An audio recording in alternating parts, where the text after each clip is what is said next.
12장 1절부터 12절 한 절씩 교독하여 있습니다. 그때 헤로드 왕이 손을 들어 교회 중에서 몇 사람을 해하려 하여 유대인들이 이 일을 기뻐하는 것을 보고 베드로도 잡으려 할세 때는 무교절 기간이라.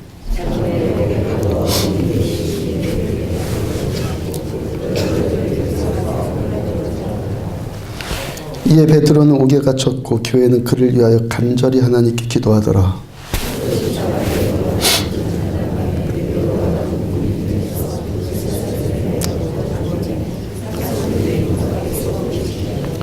호련히 주의 사자가 나타내매 옥중에 광채가 빛나며 또 베드로의 옆구리를 쳐 깨워 이르되 급히 일어나라 하니 쇠사슬이 그 손에서 벗어지더라.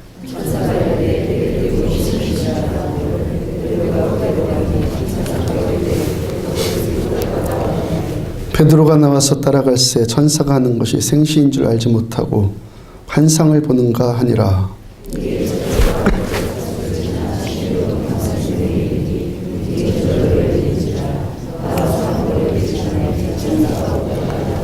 이에 베드로가 정신이 들어 이르되 내가 이제야 참으로 주께서 그의 천사를 보내어 나를 헤롯의 손과 유대 백성의 모든 기대에서 벗어나게 하신 줄 알겠노라 하여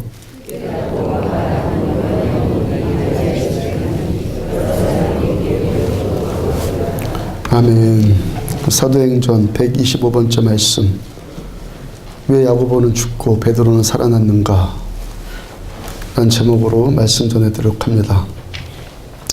설교 준비하는데 25년 전에 어떤 일이 잠깐 생각이 났어요. 서정윤 시인이 쓴 홀로서기란 시, 기다림은 만남을 목적으로 하지 않아도 좋다 라고 시작되는 홀로서기란 시들 다들 한 번씩 들어보셨을 거예요. 제가 부분 건너뛰어서 몇 구절만 읽어드릴 테니까 무슨 느낌인가 한번 스스로 생각을 한번 해보세요. 기다림은 만남을 목적으로 하지 않아도 좋다. 태어나면서 이미 누군가가 정해졌다면 이제는 그를 만나고 싶다.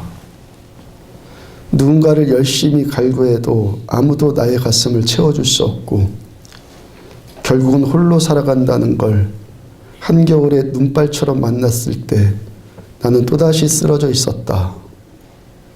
지우고 싶다. 이 표정 없는 얼굴을 버리고 싶다. 누군가가 나를 향해 다가오면 나는 움찔 뒤로 물러난다. 그러다가 그가 나에게서 떨어져 갈 땐 발을 동동 구르며 손짓을 한다. 떠나는 사람은 잡을 수 없고 떠날 사람을 잡는 것만큼 자신이 초라할 수 없다. 떠날 사람은 보내어야 한다. 수많은 시행착오를 거쳐 얻은 이 절실한 결론을 이번에는 하여 여겨보아도 결국 인간에게서는 더 이상 바랄 수 없음을 깨달은 날, 나는 비록 공허한 웃음이지만 웃음을 웃을 수 있었다. 아무도 대신 죽어주지 않는 나의 삶, 좀 더 열심히 살아야겠다. 나는 혼자가 되리라. 끝없는 고독과의 투쟁을 혼자의 힘으로 견디어야 한다. 불의에 발톱에 피가 맺혀도 아무도 도와주지 않는다. 숱한 불면의 밤을 새우며 홀로 서기를 익혀야 한다. 이것이다 하며 살아가고 싶다. 누구보다도 열심히 사랑을 하자. 시를 들으니까 어떤 느낌들이 듭니까? 제가 대학 다녔을 때 즈음에 이 시가 나온 것 같은데 그때 당시 젊은이들에게 폭발적인 인기를 누린 시이죠. 엽서, 책받침, 또 청년들이 연애편지에 아주 시를 인용할 때 아주 좋아했던 이 시가 회자되었던 것들이죠. 그 한 사람이 그 인생을 경험하면서 또 사람을 겪으면서 자기가 경험했던 그 감정들을 아주 실제적으로 잘 표현하고 있죠. 자, 이번에는 가수 정태춘 씨가 부른 봉숭아라는 노래의 가사예요. 봉숭아. 초저녁 별빛은 초롱해도 이 밤이 닿으면 질터인데 그리운 내님은 어딜 가고 저별이 지기를 기다리나 손톱 끝에 봉숭아 빨개도 몇 밤만 지나면 질 터인데 손가락마다 무명실 메워주던 곱디 고운 내님은 어딜 갔나. 별 사이로 맑은 달 구름 거쳐 나타나듯 고운 내님 웃는 얼굴 어둠 뚫고 나타났소. 초롱한 저별빛이 지기 전에 구름 속 달님도 나오시고 손톱 끝에 봉숭아 지기 전에 그리운 내님도 돌아오소. 이 노래는 또 어떤 느낌 듭니까? 두 시 가운데서 어떤 시가 여러분들의 마음에 더 가까이 다가옵니까? 제가 왜 이 두 시를 지금 비교하고 있냐면은 25년 전에 그때 당시에 국문과 다니던 대학 국문과 다니던 제 친구가 했던 말이 생각나서 그래요. 그때 당시에 대부분의 젊은이들이 홀로속이라는 시에 열광을 했습니다. 근데 그 국문과 다니는 그 친구가 하는 말이 문단에서는 홀로속이라는 시를 시로 쳐주지도 않는다는 거예요. 차라리 정태춘이나 뭐 이문세나 아까 정태춘의 그 봉숭아라는 그 노래, 그런 이문세나 정태춘이나 그런 대중가수들이 부른 노랫말들이 홀로서기에 비하면 훨씬 문학적인 가치가 탁월하다는 거예요.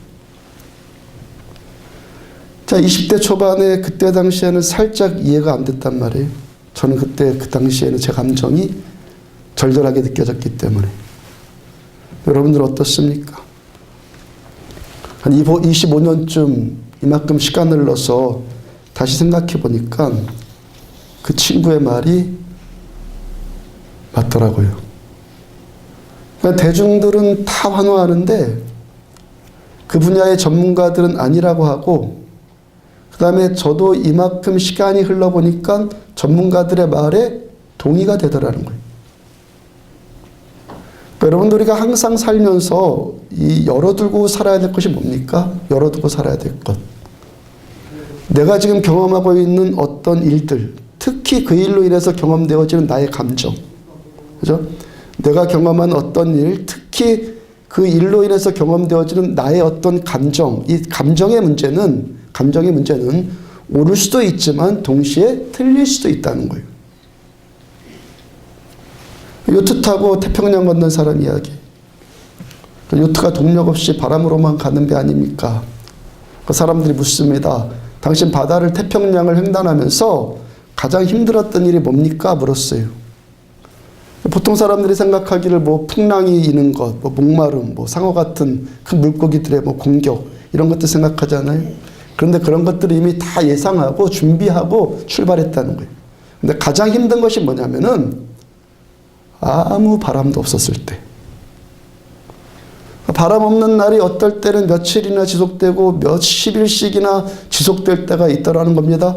그럴 때가 배가 꼼짝도 못하고 너무너무 힘들었다는 거예요. 바람 안 불 때가 가장 힘들더라는 거예요. 찬송가에도요, 이런 상황과 비슷한 노랫말 있잖아요. 찬송가 373장 보면은 고요한 바다로 저 천국 향할 때 주 내게 순풍 주시니 참 감사합니다. 우리가 살아가는 이 인생의 바다 가운데서요, 주님께서 우리들에게 순풍 주시니까 누구나 감사하죠. 거의 대부분의 사람들이 순풍 주실 때 기뻐하고 감사해요. 근데 2절 가사는 또 전혀 달라요. 큰 물결 일어나 나 쉬지 못하나 이 풍랑으로 인하여 더 빨리 갑니다. 이제 순풍이 아니라 풍랑이 일어났어요. 큰 풍랑이 일어나서 고통이고 피곤함이고 울분이고 그런 것만 있는 줄 알았는데 시간이 지나 보니까, 그때는 그런 감정들이었었는데 이제 시간이 흘러보니까 이 풍랑으로 인해서 내가 더 빨리 갔더라는 거예요. 고요하고 별일 없는 것만 감사이고 그런 것만 좋은 줄 알았는데 바람이 안 부니까 인생의 배가 꼼짝도 하지 않고 오히려 그 바람 없는 시간들만 지속되니까 가장 힘든 일이 되더라는 거예요. 우리들의 삶이요, 뭐가 실패이고 뭐가 성공입니까? 근데 가난했던 사람이 돈 벌어서 부자 되면은 그 성공이다, 축복이다 그렇게 말하지 않아요. 물론 축복 맞습니다. 근데 아닐 수도 있다는 거예요. 가난하면 저주입니까? 그럴 수도 있지만 아닐 수도 있다는 거예요. 그러니까 내가 가난해서 느끼는 어떤 감정 또는 내가 부자여서 느끼는 어떤 감정, 지금 느끼고 있는 나의 그 감정, 이 감정, 나의 감정이 맞을 수도 있는데 틀릴 수도 있다는 거예요. 여러분 지금 우리나라에서요, 점집이 가장 많은 지역이 어디인 줄 아십니까? 강릉을 보고 우상의 도시라고 하는데 여기보다 더한 곳이 있어요. 가장 우상이 창궐한 지역이 어딘 줄 아십니까? 서울의 강남이에요. 서울의 그 강남이 우상이 가장 창궐하는 지역이에요. 그 배웠다는 사람들, 그 돈 있다는 사람들이 사는 동네가 점치고 굿하는 일이 가장 많다는 거예요. 무슨 말을 대변합니까? 그 인생이 그만큼 불안하고 앞날이 그만큼 두렵다는 말 아닙니까? 그러니까 내 인생 나중에 어떻게 됩니까? 점이나 보러 다니죠. 그들이 가서 그렇게 점쟁이에게 머리 숙이고 자기 앞날 물어봐요. 저 언젠가 그런 말씀 드린 적 있잖아요. 여러분들 아무 무당에게 가서 당신 자기 인생, 당신의 인생이 지금 만족하고 행복합니까? 당당합니까? 당신 자식도 만약에 무당한다고 하면은 그거 했으면 좋겠습니까? 한번 물어보시라고요. 거의 대부분의 무당들이 뭐라 대답할 것 같습니까? 근데 그 잘났고 배웠고 가졌다는 사람들이 거기 가서 거기 그 머리 숙이고 그러고 있을 일이라는 거예요. 일이냐는 거예요. 자기도 답답한 인생인데 그 답답한 인생에게 가서 자기 사정 앓을 일입니까 그거? 축복이라는 것이요. 축복이 아닐 수도 있다는 거예요. 여러분 하나님 없는 인생들이 돈 생기면 가는 곳이 어딥니까? 기껏해야 뭐 골프장 가고 골프 도구들을 막 금으로 막 만들어 쓰고. 저 골프를 안 해봐서요. 금으로 골프로 도금을 하고 골프채를 도금하고 핀이라고 합니까? 그걸 금으로 만들면 뭐 잘 맞는지 모르겠는데 하여튼 돈 생기면 그런 일 하잖아요. 음식에 금가루 뿌려 먹고 금으로 옷도 만들어 입고 어디 가면 더 재밌을까? 그거 찾아다니다가 기껏 단란주점 같은 데 가갖고 거기 가서 죄 짓는 재미에 푹 빠지고. 선배 목사님 한 분이요. 미국의 어느 지역에 처음 갔는데 그 지역에 처음 간 기념으로 어떤 유명 박물관에 그 지역에 가보기로 했어요. 택시를 탔는데 운전기사가 재미교포예요. 박물관에 도착을 해서 이제 내리려고 택시비를 내는데 돈 안 받겠습니다 그래요. 같은 한국이라서 그런가? 생각이 나는데 그게 아니에요. 그 사람 말이 여기서 한국 사람들을 택시에 태우면요. 그들이 가자고 하는 곳이 뻔하다는 거예요. 그래서 내가 그 택시기사가 그런 곳 아닌 곳 가자고 하는 한국 손님에게는 내가 택시비를 안 받겠다 결심했다는 거예요. 그리고 벌써 얼마 전에 훨씬 전에 그 일을 결심을 했는데 그 일도 목사님 손님이 그 처음이라는 거 처음. 요즘에 중국도요. 돈 생기니까 점점 타락해가고 있거든요. 하룻밤 호텔 숙박료가 5천만 원 하는 데가 있잖아요. 5천만 원 하룻밤이. 한 끼 밥 먹는데 2,500만 원 쓰고. 여러분 사람이 돈 벌면요. 할 일 많을 것 같은데 한번 차분하게 한번 생각해 봐요. 돈 많으면은 할 일 많을 것 같은데 차분하게만 생각해 보라고요. 정말 그런지. 뭐 차 바꾸고 집 바꾸고 먹는 것 바꾸고 여행지 바꾸고 그런 거 몇 가지 바꾸고 나면 더 이상 할 일이 없어요. 몇 가지 해보니까 바꿔보니까 더 이상 할 일이 없거든요. 그러니까 인생이 허무해지죠. 이 공허해진 인격 안에다가 뭐합니까? 그 다음에 있죠. 술 채우고 마약 채우고 쾌락 채우고 그러면서 그 인생이 점점 무너져 가죠. 여러분들 지금 함께 가고 있는 이 길, 이 믿음의 길, 우리가 걷고 있는 이 믿음의 길이 끝이 있을 것 같습니까? 영적으로 몇 가지 일 체험하고 영적인 일로 몇 가지 일 바꾼다고 해서 더 이상 추구할 것 없을 것 같습니까? 영적으로 안에서 문제이죠. 해도 해도 끝이 없는 것이, 하면 할수록 더 끝이 없는 것이 이 믿음의 여정이란 말이에요. 영의 세계란 말이에요. 그래서 이 믿음은요, 뭐라고요? 영원하다고. 저 신앙생활 34년째 하고 있는데요. 아직도 제 믿음에 관해서 제가 스스로 보면 어린아이처럼 느껴져, 아직도요. 기도해서 내가 살아계신 하나님을 친밀하게 알아간다는 것, 이 말씀의 신비를 깨달아고 체험한다는 것, 아직도 얕은 물가에 발목 담그는 수준, 그 정도밖에 제가 안 느껴진단 말이에요, 제 스스로가. 어떤 삶을 추구하는 인생이 그게 축복된 인생이고 성공한 인생이고 그런 것들은요, 여기서 결정되는 것이 아니에요. 우리들의 인생의 마지막 순간에 그 일이 결정되어지는 거예요. 사람들의 행동을 결정하는 가장 중요한 요소 두 가지가 있어요. 사람의 행위를 결정하는 두 가지 요소. 육적인 사람들. 하나는 돈, 하나는 시기심. 아니라고 할 사람은 있을지 모르겠는데 조금 더 살고요, 조금만 생각해보고 인생의 지혜가 생기면요, 다 그 두 문제예요. 하나는 돈 문제, 또 하나는 돈으로 대변되는 그런 물질적인 것들을 누가 더 많이 소유하는가, 서로 비교 경쟁하는 시기심, 질투심의 문제란 말이에요. 어떤 사람이 명분으로 내세우는 것 있어요? 내가 이러이러하기 때문에 내가 저 사람을 비난한다. 내가 이러이러하기 때문에 저 사람을 공격한다. 우리가 그런 말 들을 때는요, 이러이러하다고 핑계대는 그런 이유들이요, 그거 속을 일 아니에요. 속을 일 아니란 말이에요. 그렇게 말하는 그 사람 속으로 들어가 보면요, 거의 둘 중에 하나예요. 돈 아니면 시기심. 하나는 돈 문제, 아니면 그로 인해서 생긴 그 시기심, 그런 문제. 그가 지금 그 내면 세계에 어떤 것에 관심 갖고 사느냐 하는 자신의 그 마음의 문제가 결국에 다른 사람을 비난하고 자신은 그 비난하는 것으로 자기를 정당화시키는 방식으로 표출되어지는 것 뿐이지 결국엔 두 문제예요. 성경에서 바리새인들이 겉으로 보면 얼마나 경건해 보입니까? 누가복음 16장 14절 보면은 바리새인들은 돈을 좋아하는 자들이라. 이들 가장 경건해 보이죠. 율법주의로 사람들을 얼마나 몰아세우고 예수님 따라다니면서 주님을 얼마나 비판합니까? 성경의 증언은 이들이 돈 좋아하는 사람들이다 그래요. 어떤 사람이 시험에 들고 문제를 겪는다는 것은 다 돈으로 대변되는 그런 물질적인 문제라는 것이죠. 그런데 다 어떻게 하냐면 그걸 다른 명분으로 포장을 해요. 명분으로 살짝 포장한다고요. 우리 중에서요, 어떤 사람이 돈 문제에 가장 민감하겠습니까? 어떤 사람이 돈 문제를 가지고 가장 율법적이 되고 가장 의로운 척하고 다른 사람을 돈 문제만 걸렸다면 막 그걸 뜯고 비난하겠습니까? 그 중에 돈을 가장 좋아하는 사람. 뻔하다고요.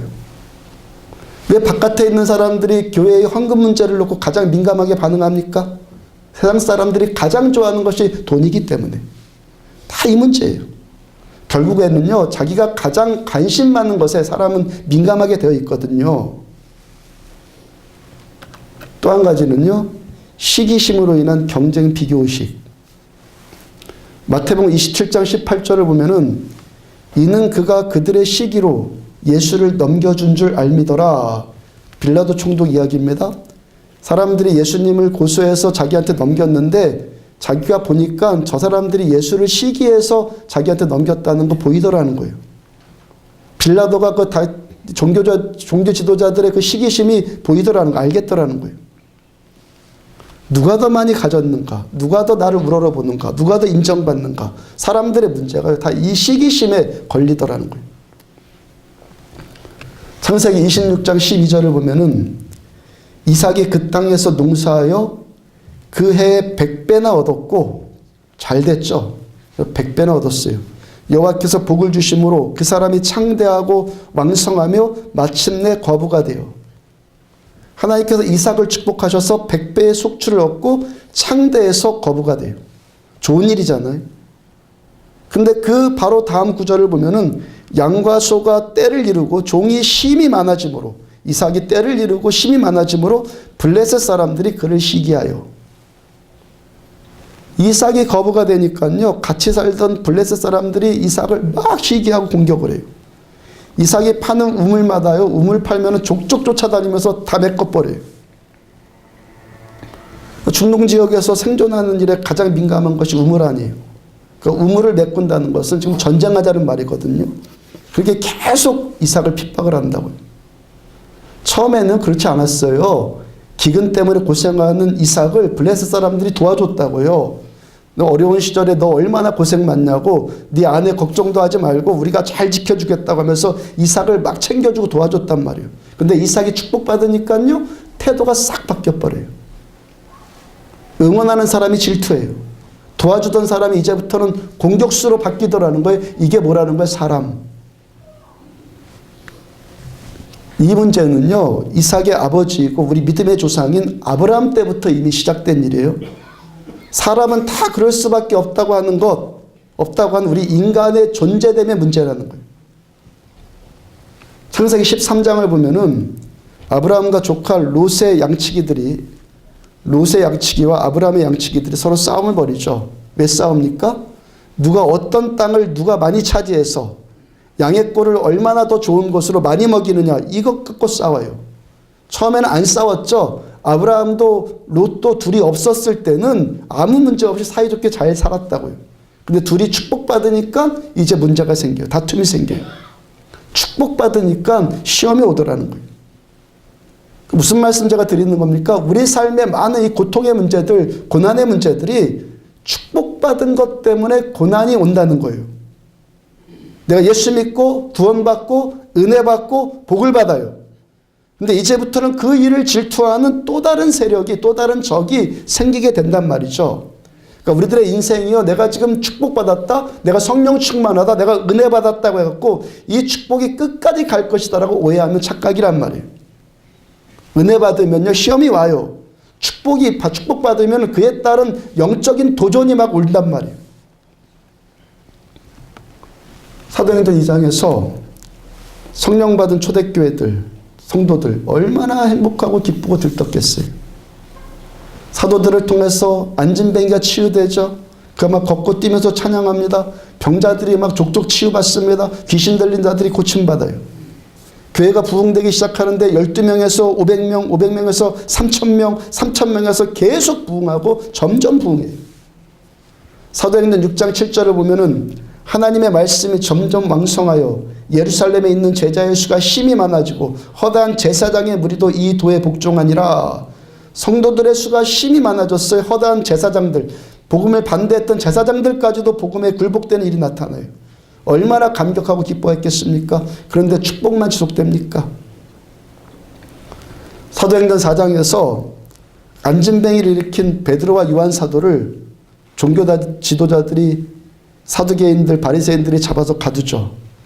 근데 그 잡아가둔 이유가요, 정말 어리석을 만큼 단순해요. 사도행전 4장 2절 중간에 보면은 백성을 가르치고 전함을, 사도들이 백성을 전하고 가르치고 복음을 전함을 싫어하여. 싫어하여가 이게 싫어하여. 불쌍한 안진뱅이를 태어날 때부터 밤낮 구걸만 했던 그 인생, 그거 고쳐준 거 얼마나 잘한 일이에요. 또 예수님의 십자가와 부활의 복음을, 그 기쁜 소식을 알리는 것이 얼마나 잘한 일입니까? 그런데 그 잘하고 귀한 일을 한 사도들을 잡아서 가두는데 그 이유가 뭐라는 거예요? 싫어하여.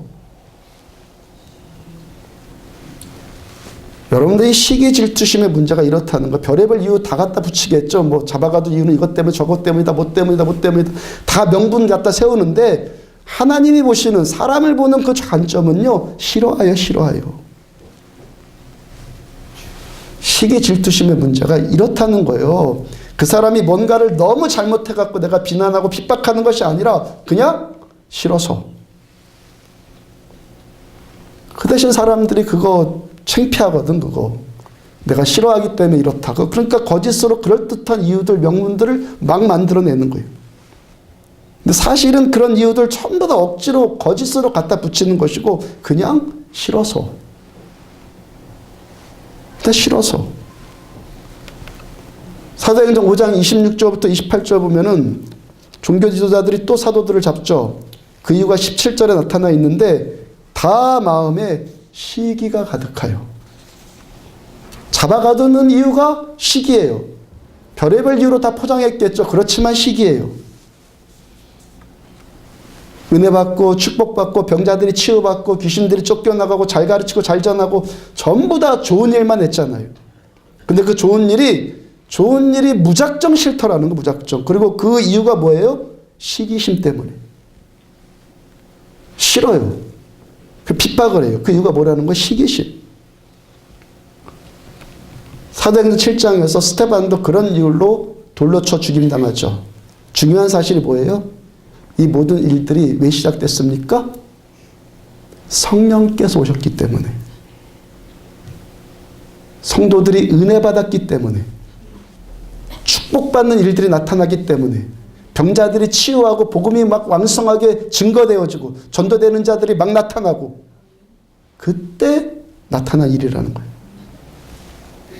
그러므로 우리들은요, 축복받을 때도 물론 감사하며 계속 가야 하지만 고난받을 때도 당연히 가야 하죠. 성령님이 시작하신 일이니까. 시기질투 받을 때도 여전히 가야 하고 무엇보다도 내가 시기질투에 빠지는 일이 없도록 해야죠. 내가 시기질투에 빠지는 일이 없도록. 요한복음 21장 18절을 보면은 내가 진실로 진실로 내게 이르노니 내가 젊어서는 스스로 띠띠고 원하는 곳으로 다녔거니와 늙어서는 내 팔을 벌리니 남이 내게 띠띠우고 원하지 아니하는 곳으로 데려가리라.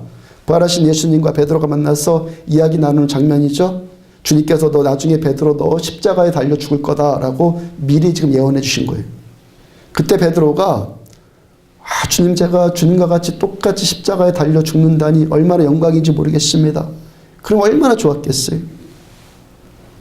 근데 사도 베드로가 그 순간 엉뚱하게 요한 사도가 의식이 돼요. 그 다음 21절을 보면은 이에 베드로가 그를 보고 요한을 보고 예수께 여짜오되 주여 이 사람은 어떻게 되겠사옵나이까. 나는 그렇다 치고 그러면 요한은 어떻게 됩니까? 예수님께서 십자가에 달리실 때를 보면요, 주님 십자가에 달리실 때 보면은 베드로는 어떻게 했습니까? 예수님을 3번이나 부인하고 배신하고 도망갔죠. 요한은 어떻게 했습니까? 끝까지 따라가요. 요한은 예수님께서 십자가에 못 박히신 그 자리까지, 십자가 밑에까지 끝까지 주님을 향한 신의를 지켜요. 예수님께로부터 내 모친 마리아를 잘 부탁한다. 이제는 요한 너의 어머니로 좀 알고 잘 섬겨다오. 그 부탁의 말까지 듣고 요한이 끝까지 마리아를 섬긴다고, 마리아를 모신다고요. 베드로가 지금 왜 그러는지 지금 상상을 한번 해보시란 말이죠. 베드로가 그러면 안 되는 줄 알면서도 자꾸 요한이 의식되는 거예요. 요한을 생각해 보면은 자기는 3번이나 배신하고 도망갔는데 요한은 끝까지 따라갔단 말이에요. 그 비교의식이 생기면서 열등감이 생긴다는 거예요. 그러면서 뭐라고 합니까? 요한은 저자는 어떻게 됩니까? 지금 뭐라 말씀하시는 거예요? 그 다음 22절. 네가 무슨 상관이냐? 너는 나를 따라라. 남 상관하지 말고 너 할 일이나 잘하고 네가 해야 할 임무는 오직 너는 나를 따르는 것이다. 좀 아까 나는 이야기처럼 내 양을 먹여다오. 네가 나를 사랑하면 내 양을 먹여다오. 너 그것만 하면 된다. 이 말씀이. 우리가 해야 할 일이 뭡니까? 오늘도 우리가 해야 할 일이 뭐예요? 오직 주님 바라보고 말씀에만 집중하고 주님만 따라가면 되는 거예요. 주변 거 신경 쓰지 말고 주변 거 신경 쓰지 말고 나만 잘하면 된다는 거예요.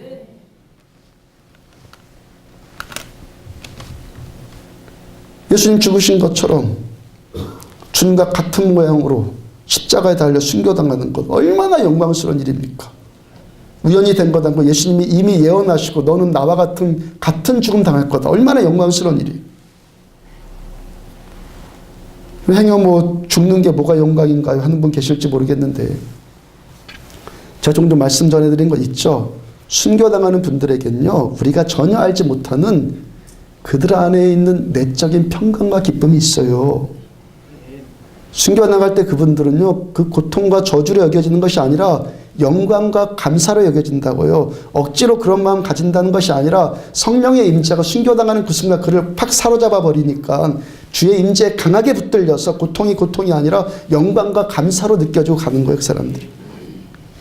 그 나중에 사도 베드로께서 지금보다 요한복음 21장보다 더 성숙하고 그래서 순교당할 때 어떻게 죽었다고 그래요?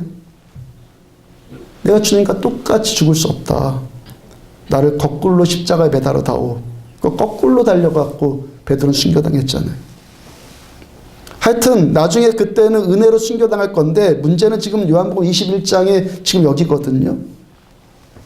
베드로가 지금 그 속이 지금 못마땅한 거예요. 야, 나는 예수님께서 십자가에 달리실 때 그렇게 비겁하게 도망쳐갖고 비겁하게 굴어서 결국에 나도 벌받아갖고 십자가에 죽나 보다. 이 지금 율법적인 관점으로 지금 베드로가 이 일을 해석하고 있는 거거든요. 주님 십자가에 달리셨는데 내가 배신하고 도망갔고 나도 똑같이 주님과 같이 그렇게 당하는가 보다 하고 율법적으로 지금 생각한다고. 율법적이 되니까 그 사람이 뭐가 됩니까? 이제 경쟁자인 비교의식이 생겨갖고 요한 사도를 그렇게 보는 거 열등의식에 사로잡혀갖고. 프란체스코 페트라르카란 분이 이런 말 했어요. 바른 길 가고자 하는 사람은 어떤 일 하든지 항상 그 마음에 평안이 있어야 한다.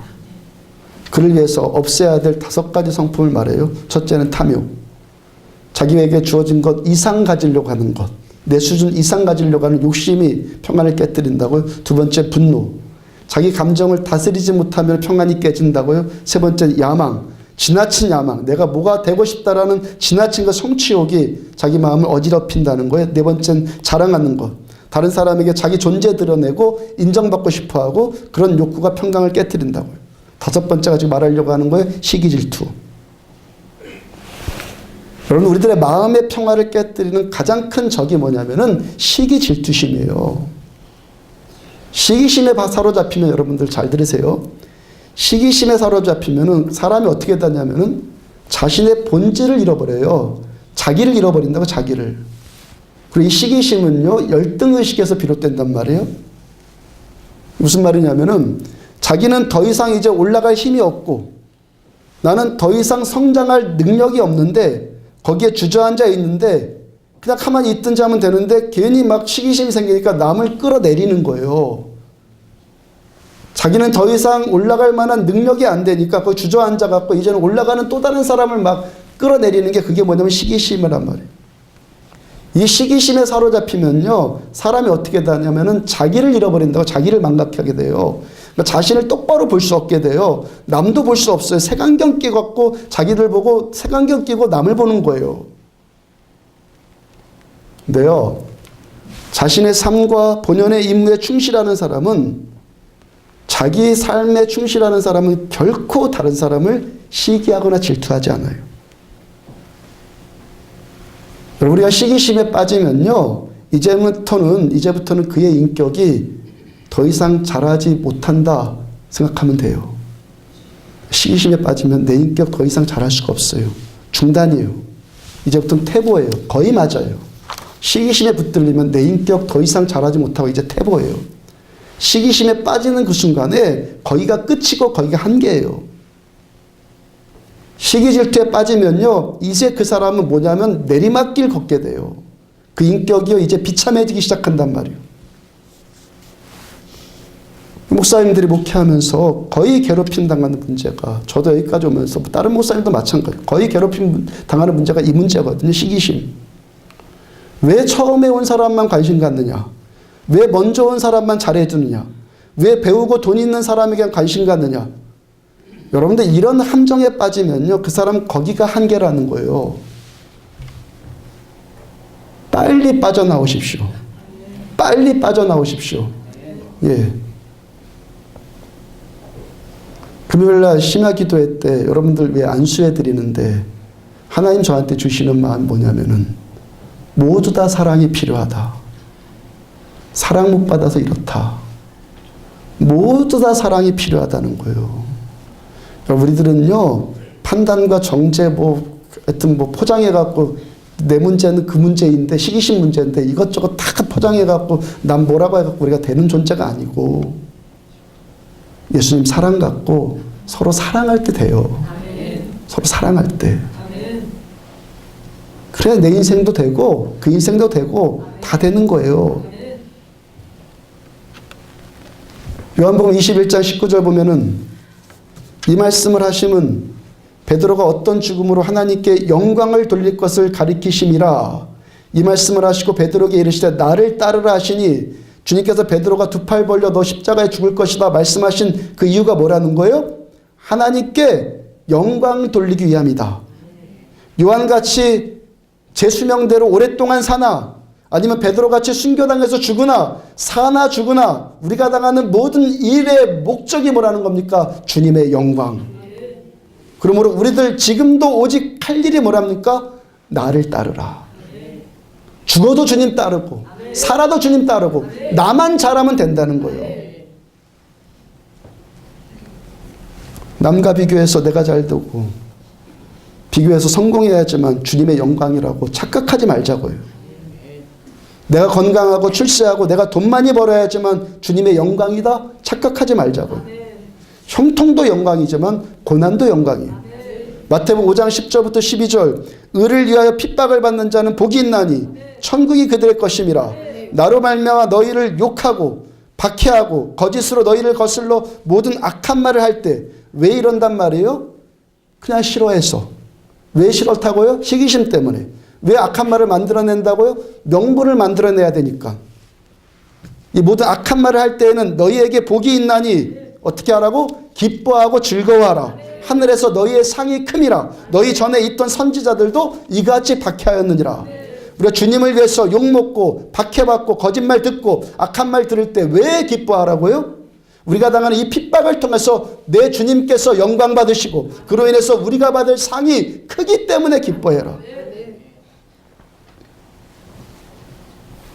지금까지 전한 모든 말씀이 오늘 보면 1절과 2절의 한 문장에 다 함축되어 있단 말이에요. 그때 오늘 보면 1절이 2절이요. 그때 헤로드 왕이 손을 들어 교회 중에서 몇 사람을 헤아려 하여 요한의 형제 야고보를 칼로 죽이니 기독교 역사 가운데 가장 먼저 순교당한 사람이 스데반 집사이고 그 다음이 오늘 본문의 야고보 사도인데 야고보는 사도들 가운데서 가장 먼저 순교당해요. 그 다음 3절 보면은 유대인들이 이 일을 기뻐하는 것을 보고 사람 죽었는데 기뻐할 일입니까? 야고보가 죽으니까 유대인들이 기뻐해요. 왜 기뻐합니까? 왜라고요? 싫어하는 자가 죽었기 때문에. 시기질투심으로 그저 이유 없이 싫어했는데 그 자가 죽었으니까 또 이유 없이 기뻐지는 거죠. 여러분, 악한 마귀가 동정심이 있을 거라고 생각하면은 정말 착각이에요. 마귀는요, 동정심 제로예요. 내가 마귀 때문에 이렇게 고난당했어. 마귀로 붙들린 어떤 사람 때문에 내가 이렇게 고통당했어. 그러면서 너 얼마나 아프니 하면서 마귀가 긍휼을 베풀 것 같습니까? 양심의 가책이라고는 아예 없는 자가 마귀란 말이에요. 그러니까 내가 고통당하면요, 마귀는 무지무지 기뻐해요. 그러므로 주를 위해서 여러분들이 고통당할 때 뭐 하시라고요? 기뻐하고 즐거워하라. 마귀한테 당해갖고 낙심에 빠져갖고 마귀 기뻐하게 하지 말고 오히려 하나님께 감사하고 하나님 앞에 기뻐하고 감사해갖고 기뻐해갖고 마귀를 절망시키라고. 마귀를. 내가 낙심당하지 말고 마귀를 낙심시켜버려요. 그냥 어떻게 해서? 고난당할 때 기뻐하고 즐거워해서, 악한 말 들을 때 감사해서. 그 다음에 또 무슨 사건 또 나옵니까? 분봉왕이 헤롯 아그리빠에 대한 다음에 또 설명을 할 텐데 야고보를 잡아 죽이니까 유대인들이 막 기뻐하거든요. 그러니까 유대인들이 기뻐하는 것을 보고 야, 저들 죽이니까 나의 정치적인 입지가 좋아지는구나. 정치적인 입지요. 그렇게 생각하고 야, 이참에 그러면 초대교회 수장인 베드로까지 잡자. 근데 다음 시간에 계속 살펴보겠지만 베드로는 기적적으로 살아나잖아요. 오늘 본문 읽어보니까 뭐 설명 안 해도 기적적으로 살아나죠. 야고보는 힘없이 순교당하는 것 같고 베드로는 주님의 능력 가운데 기적적으로 살아나요. 아까 요한복음 21장에서 아까 요한복음 21장에서 지금 베드로와 요한 사도의 관계가, 요한과 베드로의 관계가 지금 또 베드로와 야고보의 관계로 지금 재현되는 것 같잖아요. 베드로가 자기는 요한복음에서 자기는 순교당하고 요한은 산다고 생각하니까 그 받아들이기가 힘들어졌어요. 근데 또 이제 또 어떻게 됐습니까? 또 자기는 살았고 야고보는 죽었거든요. 그렇다고 해서 뭐 베드로가 야고보보다 뭐 탁월하다거나 뭐 야고보가 뭐 특별히 잘못했다거나 그런 건 아니거든요. 주님께서 베드로는 더 위에 주고 야고보는 별로라고 생각하고 그런 건 아니거든요. 복음서를 보면은 베드로, 요한, 야고보 이 세 제자는 주님이 항상 데리고 다녔죠. 그리고 특별히 사랑하고 세 명 다 특별히 사랑하고 아꼈던 제자들이에요. 근데 베드로가 요한 앞에 섰을 때는 요한이 자기보다 더 축복받은 것 같고, 이제 또 사도행전에서 다시 요한 앞에 섰을 때는 또 자기가 야고보 앞에 섰을 때는 자기가 더 축복받은 것 같거든요. 뭐라는 겁니까? 다 아니다라는 거예요. 주님 보시기에는 똑같이 귀하고 똑같이 사랑하시는 세 제자예요. 베드로는 살아서도 영광이지만 야고보가 죽어서도 영광이에요. 요한이 자기 수명대로 끝까지 살아서도 영광이지만 베드로와 야고보 같이 순교당해도 주님께 영광이란 말이에요. 요한복음 21장 19절 다시 보면은 너는 나를 따라라. 그 다음 22절 예수께서 이르시되 내가 올 때까지 그를 머물게 하고자 할지라도 너한테 무슨 상관이냐. 너는 나를 따라라. 내게 무슨 상관이냐. 너는 나를 따라라. 믿음의 실력이 뭔지 아십니까? 우리가 고통의 문제를 겪어야 되는 이 연단과 훈련을 받아야 될 이유가 어디 있는 줄 아십니까? 믿음의 실력이 이렇게 표현 좀 한번 해볼게요. 영빨이 세다, 기도를 세게 한다, 은사가 나타난다, 치유된다. 이런 게 믿음의 실력이 아니에요. 그 필요 없다는 말 아니라는 거 아시죠? 누구보다 저는 은사를 추구합니다. 근데 그게 실력이 아니란 말이에요.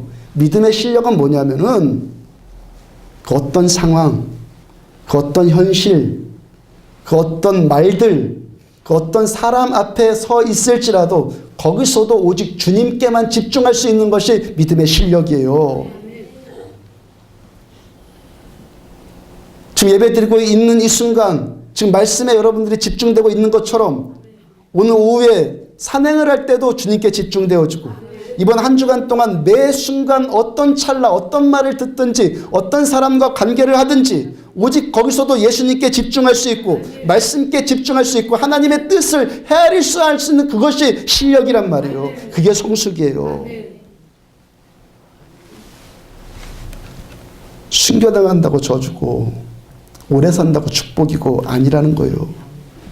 고통이라고 저주고 형통이라고 축복이고 아니라는 거예요. 병들었다고 저주고 건강하다고 축복이 아니라는 거예요. 지금 우리가 겪고 있는 나의 이 일, 지금 현재 당하고 있는 이 일에 대해서 내가 느끼고 있는 어떤 감정들, 그거 진실 아니라는 거예요. 무엇만 진실이라는 겁니까? 내가 주님께 집중해서 주님의 말씀이 내 안에 스며들고 있는 그 말씀, 이 말씀만이 진실이라는 거예요. 그 어떤 순간일지라도 주님께 초점 맞출 수 있으면 어떤 상황이든지 우리는 승리할 수 있어요. 그래서 예수님만 바라볼 수 있다면 살아서도 주께 영광이고 죽어도 주께 영광이 되는 거예요. 돈에도 명예에도 시기 질투심에도 내 마음 뺏기지 않고 내가 오직 주님만 바라볼 수 있다면 그것이 뭐랍니까? 나의 축복이다 이거예요. 중심의 문제예요. 많거나 적거나 되었거나 안 됐거나 그게 문제가 아니라 내 어떤 상황일지라도 좋은 상황이든 나쁜 상황일지라도 내가 여기서 주님께만 초점 맞출 수 있으면 이게 수준이고 성숙이고 축복이란 말이에요. 우리 오늘도 둘 중에 하나의 인생을 선택하며 살 수 있어요. 하나는 돈, 물질적인 것들, 그로 인한 시기 질투, 경쟁, 허영심에 빠져서 바리새인들의 헤롯같이 마지막에 비참하게 되는 인생. 돈, 물질적인 거 필요 없다는 것 아니에요. 거기에 집착해갖고 시기 질투심에 막 빠져버리고 그런 거 말하는 거예요. 또 하나는 제자들같이 오직 예수님만 바라봄으로 우리들에게 임하는 모든 일들, 형통이나 고난이나 부함이나 가난이나 건강이나 병들었을 때나 사나 죽으나 오직 나는 이 순간에도 우리 주님께만 초점 맞춤으로 영원히 승리하는 인생 살 수 있어요. 빌립보서 4장 12절에 고백하죠. 사도 바울이 나는 비천에 처할 줄도 알고 풍부에 처할 줄도 알아. 모든 일 곧 배부름과 배고픔과 풍부와 궁핍에도 처할 줄 아는 일체의 비결을 배웠노라. 그 다음 뭐라고 합니까? 내게 능력 주시는 자 안에서 내가 모든 것을 할 수 있느니라. 주님만 나와 함께 하시면 상황과 현실과 어떤 말들 사람과 상관없이 나는 모든 것을 할 수 있다. 주님 바라보심으로 우리에게 능력 주신 주님 안에서 정말 모든 것 할 수 있는 참으로 승리하고 만족하는 계속 성숙되고 계속 자라는 그런 믿음의 종들 되기를 주의 이름으로 축복합니다. 찬양합시다.